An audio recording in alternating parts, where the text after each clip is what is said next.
Les Miles holds court in Hoover, Alabama. It's not that I don't like red, but I just really don't like red. We'll dive into the questions facing the Tigers from SEC Media Days. Plus, the coming of Curry. Have the Pelicans found a player in the NBA Summer League? We'll catch up with Jarvis Landry, who was back in Lutcher this weekend after a terrific rookie season. And the future of football at UNO. All ahead on 4th Down on 4. This is the last word on sports. 4th Down on 4 starts now. LSU's season opener is now less than 7 weeks away. Even with an enormously talented team, the Tigers can only be as good as their quarterback, whoever that is. I'm Doug Mouton. Welcome to 4th Down on 4. It all started this week with the three-ring circus that is SEC Media Days. An incredible 1,200 members of the media descended on Hoover, Alabama, and the Tigers did not disappoint, as Lyons Yellen reports. Yeah. If anyone doubts whether the Southeastern Conference is college football's top dog, look no further than its media days. The 4-day event serves as a reminder of who's boss. With a cast of characters like the old ball coach, as well as LSU's old ball coach, and of course its current one, it makes for a show that's as much entertaining as informative. And no one brings down the house, or reporters for that matter, quite like the Mad Hatter himself. Oh no, there's a bull right to your left. I told you. I tried to tell you. I made a quick move. I tried to reach for him, but it was too late, and he backed right into one of the poles. But I mean, I want you to know something. You really have a civil grievance against your employer, the way they make you back up and carry a camera. Honest to God. And if you need somebody to testify, I will testify. Whether offering up his services or fashion advice, it's not that I don't like red, but I just really don't like red. Miles had everyone on the edge of their seats. But it wasn't all fun and games in Hoover, as the Tigers still have several questions left unanswered. Most important, who will be the starting quarterback? Anthony Jennings or Brandon Harris? Miles says he's confident there'll be a competition between the two come fall camp. However, Jennings must first clear up a pending legal issue. The junior was suspended last month after he was arrested on charges of unauthorized entry into an inhabited dwelling. We're going to have to let that legal hurdle play out, see what it really is or isn't. I'll be optimistic when I say that about Anthony. When we come into camp, I would suggest that the competition would then pick our quarterback. The fact is, LSU's quarterback play was the elephant in the room and has been for years.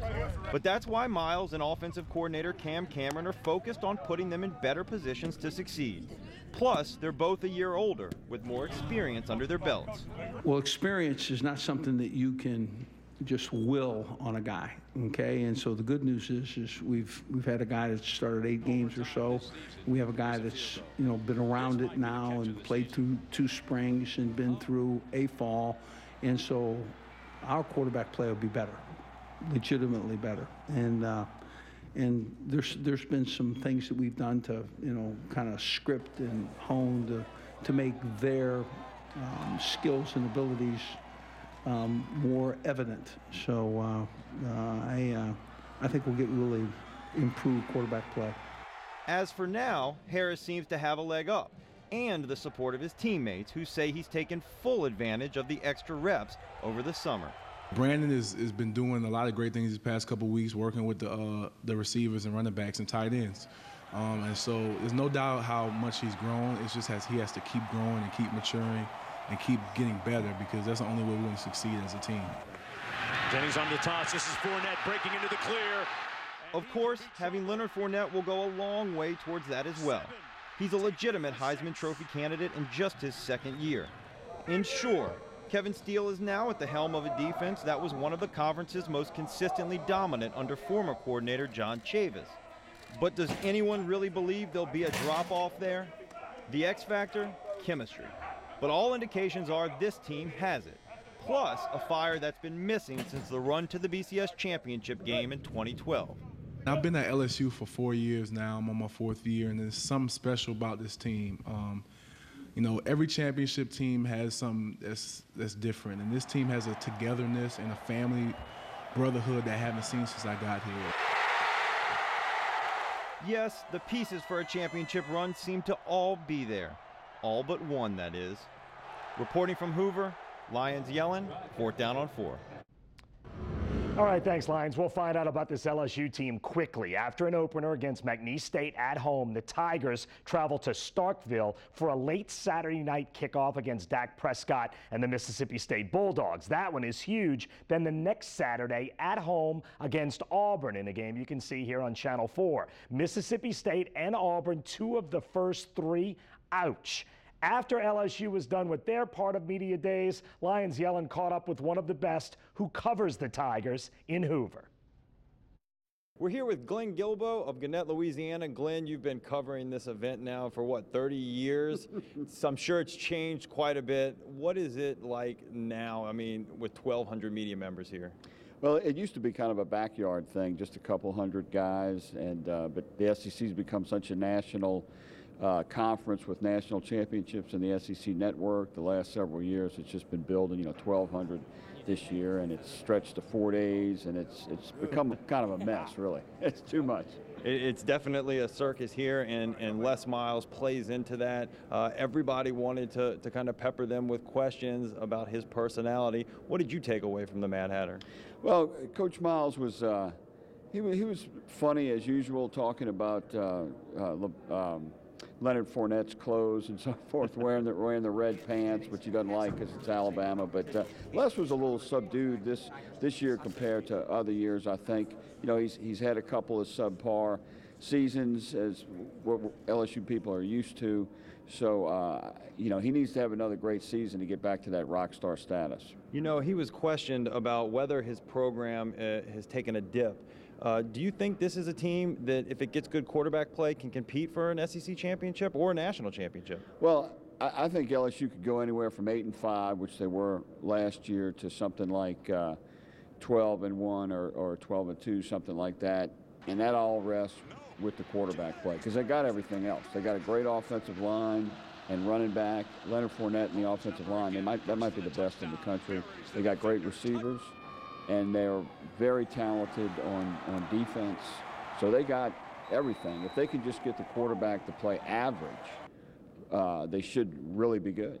Now, speaking of the quarterback, Brandon Harris, Anthony Jennings, he says they're going to battle this one out, but of course Anthony Jennings is suspended right now. What is that looking like?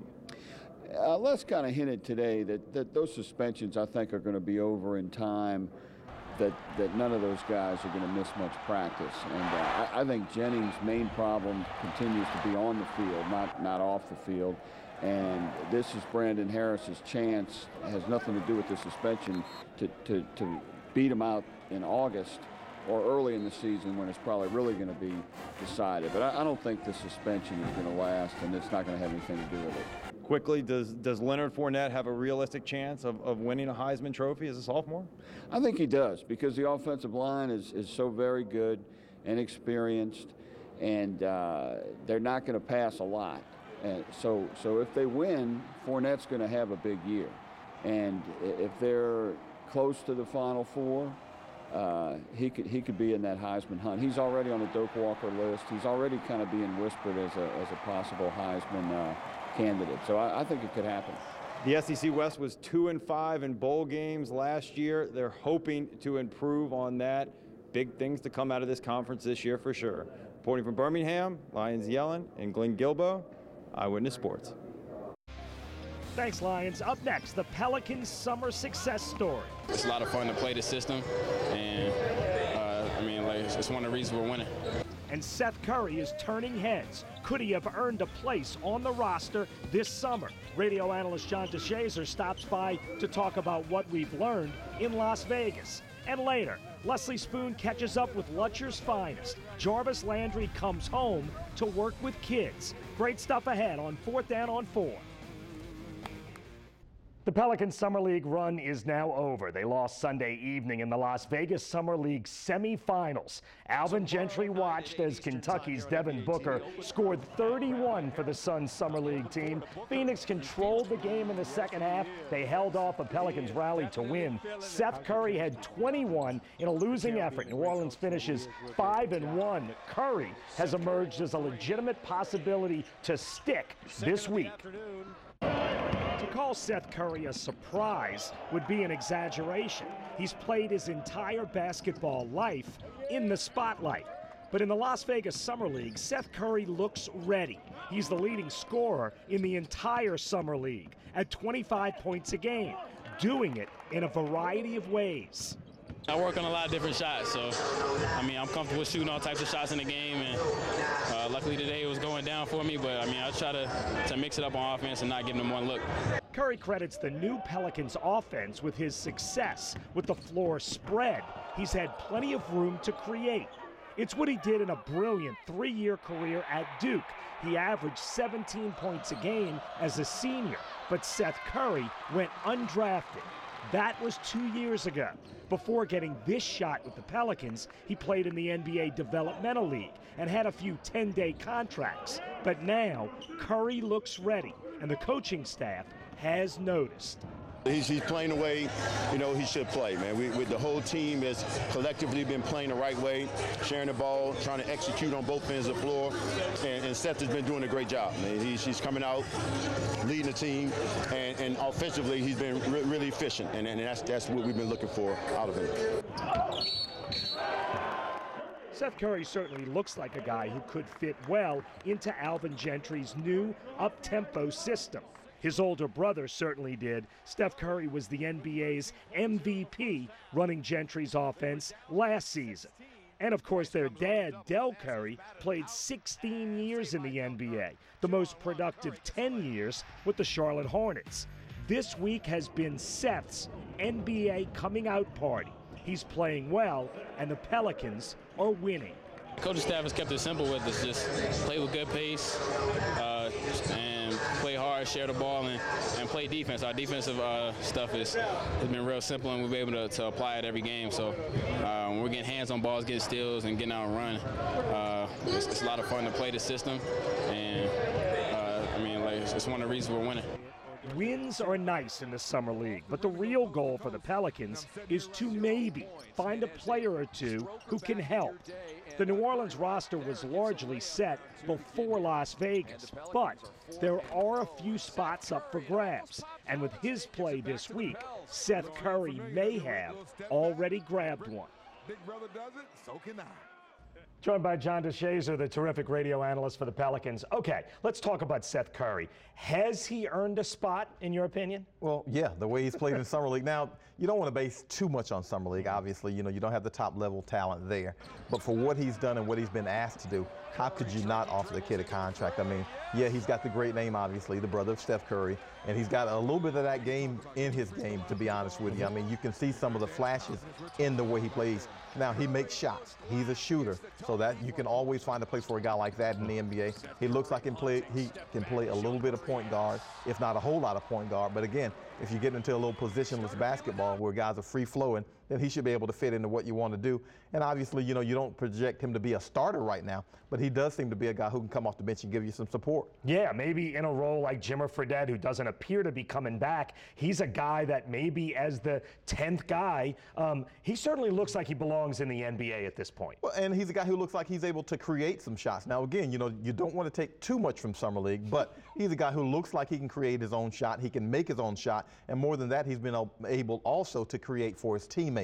And you want to see some of that out of a point guard because that's the role he's probably going to have to play for the Pelicans. You're going to have to create some for your teammates, obviously, because you're a guy who's not coming in expected to be the stud. And you mentioned, and I love the term, positionless basketball. Alvin Gentry does run an offensive system where roles can change depending on the possession. Talk about what we've learned about Alvin Gentry's system in the Summer League. Obviously, different parts coming in the regular season, but what we've learned about the system. Well, what we know right now, they're going to get up and down. Those guys better be in shape because they're going to do some running. And also, we see the free flow of the basketball. You see the basketball movement. And when you get higher caliber players, which you'll have on an NBA team, with your Anthony Davises and your Tyreke Evans and your Eric Gordons and your Drew Holidays and Ryan Andersons, where you want to get these guys flowing around, create open shots for these guys, great easier looks, get up and down in transition a little bit more, because this is a young team, and we saw this team last year seem to be at its best when it was able to get up and down the court. So I think Alvin Gentry will create an offensive system where these guys are really going to fall in love with it, because it'll get them a lot of possessions, a lot of touches, a lot of shots, a lot of points, and we hope to see that here. It's been nice to see the whole court being spread out a little bit. The last major piece of the personnel puzzle is Norris Cole. Your gut feeling for what happens with Norris Cole. The Pelicans do own the right of first refusal on anything, but they have not signed him to a new deal. What do you think happens now? I think Norris Cole comes back. I mean, I think he proved to be a valuable commodity to what the Pelicans wanted to do last year. I think he'll be just as valuable this year, especially with Jrue Holiday and his iffy health right now. We're not exactly sure what's going to happen with Jrue Holiday. We know he had that surgery for those stress fractures again. And so hopefully Jrue Holiday will be in full health. But Norris Cole proved last year that he is more than a solid backup. So he's a guy who can fit on this team. And if you can get he and Jrue Holiday and maybe also a Seth Curry behind them, that seems to be a pretty solid go at your point guard if you're going to go three deep. And then you have Tyreke Evans, who can also switch over to that position. Right, so you are covered with him. John DeShazier, terrific job as always. We are back with more Fourth Down on 4 in a minute. Being at the highest level, you know, the game kind of came a little bit easy. The pride of the Bulldogs was terrific as an NFL rookie. Next, Leslie Spoon catches up with Miami Dolphins receiver Jarvis Landry as he returns home for a special weekend in Lutcher. And football is now on the radar at UNO. That's ahead on Fourth Down on 4. It was a special weekend in Lutcher as one of the great players in Bulldog history came home. Leslie Spoon shows us how Jarvis Landry's football camp was different. Jarvis Landry has arrived. The former Lutcher and LSU alum is now hauling in passes in the NFL, but the road to success wasn't easy. Lots of people helped mentor him along the way. So Landry began to pay it forward during his time in Baton Rouge, working with the Big Buddy program. Instantly, you know, when I walked in, just to see the smile on some of their faces when they knew an LSU football player was like walking through the door, you know, and just knowing that the effect that I can have on their lives. Go again. Landry said that experience really touched him. So Saturday, he held the first annual Jarvis Landry Gives Back. Saturday's event wasn't your typical football camp. It ran deeper than X's and O's. The 22-year-old rising star is using his NFL platform to touch young lives. It's humbling because I could feel what they feel. And as much as I can relate to it, I think for me it's being able to show them and be a testimony to them that, you know, you can overcome this, you know, that it's possible. Landry's transition from Lutcher High School to LSU was pretty seamless. He played in 14 games as a true freshman and finished his career as one of the most productive wide receivers in Tiger history. His transition from college to the NFL was just as smooth.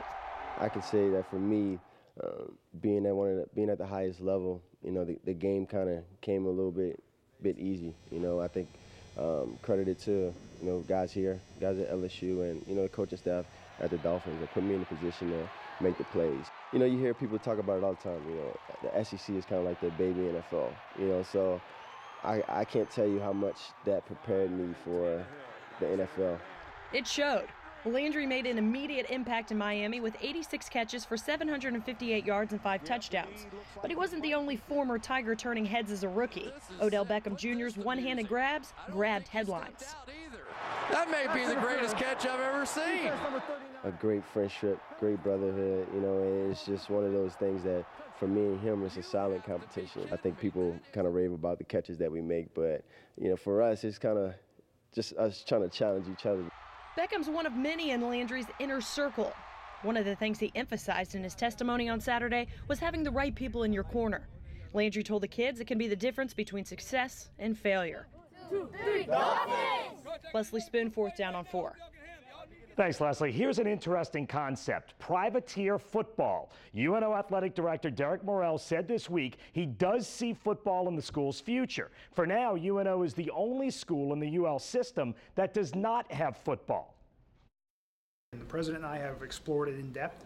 We understand the schools like us, some of the state urban schools that were basically commuter schools around the country that have added in recent years. And so I think we've done a significant amount of research, and our priority right now is to make sure we get what we do now great. We want to make that great, and I think once we start making some progress, then we can have a little more serious conversation about the prospect of that, because we understand what football can do, not for an athletic program necessarily, but for a university, and how it lifts your profile of your university, and what it can really do to get interest from prospective students, their parents, bring alumni back into the mix, and it's pretty powerful of a marketing piece to a university.